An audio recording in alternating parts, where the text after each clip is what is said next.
తెలుగుదేశం పార్టీకి కోటికి పైగా సభ్యత్వాలు ఉన్నాయి. ఒక రకంగా రికార్డు సాధించారు. అది నారా లోకేష్ గారి రికార్డే. అయితే ఇప్పుడు తాజాగా ఆ సభ్యత్వాల్లో ఎన్ని ఒరిజినల్ ఉన్నాయి, ఎన్ని ఫేక్ ఉన్నాయి అనే అనుమానాలు వచ్చేలాగా ఆ పార్టీ నాయకుల మాటలే ఇప్పుడు ఒక కీలక కారణం అవుతున్నాయి. ఎందుకంటే జగన్మోహన్ రెడ్డి రెంటపాల పర్యటనలో పుష్ప డైలాగుతో ఒక ఫ్లెక్సీ తెచ్చిన రవితేజ అనే కుర్రాడు ఎవరైతే ఉన్నారో, యువకుడు ఎవరైతే ఉన్నారో అతనికి తెలుగుదేశం పార్టీలో సభ్యత్వం ఉంది. అయితే వాళ్ళు ఏం చెప్పారు, ఇతను తెలుగుదేశం పార్టీలో సభ్యత్వం ఉన్నా ఎప్పుడో జగన్మోహన్ రెడ్డి వైపుకి వెళ్ళిపోయాడు, వైసీపీకి సానుభూతిపరుడిగా మారాడు, అందుకని ఇతను తెలుగుదేశం పార్టీ కాదు అనేది. అయితే ఇప్పుడు అదే చెప్తున్నది ఏంటంటే ఒకవేళ ఇలాంటి సభ్యత్వాలు ఇంకెన్ని ఉన్నాయి ఈ కోటిలో అంటే దాదాపుగా ఒక 40% ఇలాంటివే ఉండి ఉంటాయనేది వైసీపీ వాళ్ళు చెప్తున్నమాట. ఎందుకంటే ఎక్కడా కూడా ఆ రవితేజ అనే వ్యక్తి మా పార్టీ కాదు,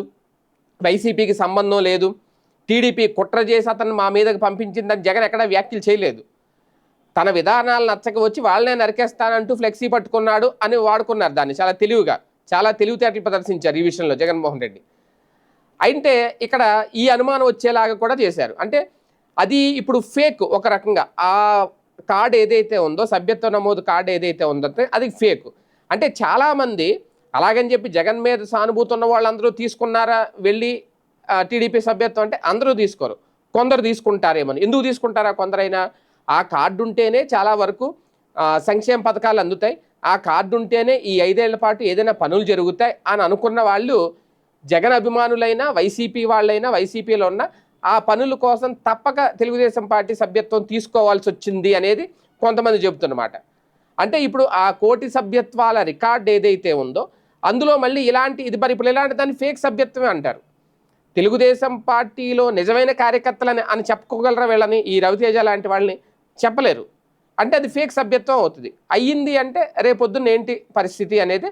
సో ఇప్పుడు ఇలాంటివి ఎన్ని ఉంటాయి అంటే ఇప్పుడు ఆ కోటి రికార్డులో నిజం ఎంత, కోటి సభ్యత్వాల్లో ఫేక్ ఎన్ని ఉన్నాయి, అసలైనవి ఎన్ని ఉన్నాయి, ఇప్పుడు వాళ్ళే వెరిఫై చేసుకొని వాటిని ఏమన్నా తొలగిస్తారు. ఎందుకంటే ఇదే voter ID card, Aadhaar card కాదు.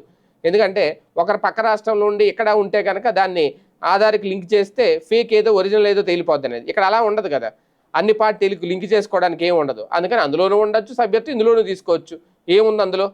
కాకపోతే కోటి మంది మా వాళ్ళే అని అనుకోవడం ఇప్పుడు ఇలాంటి ఘటనలు చూసినప్పుడు పొరపాటు అవుతుంది. ఉన్న వాళ్ళందరూ మనవాళ్ళు కాదు, అలాగని లేనోళ్ళు మనవాళ్ళు కాదు అన్నట్టు ఉంటుంది ఇప్పుడు వ్యవహారం రేపొద్దున.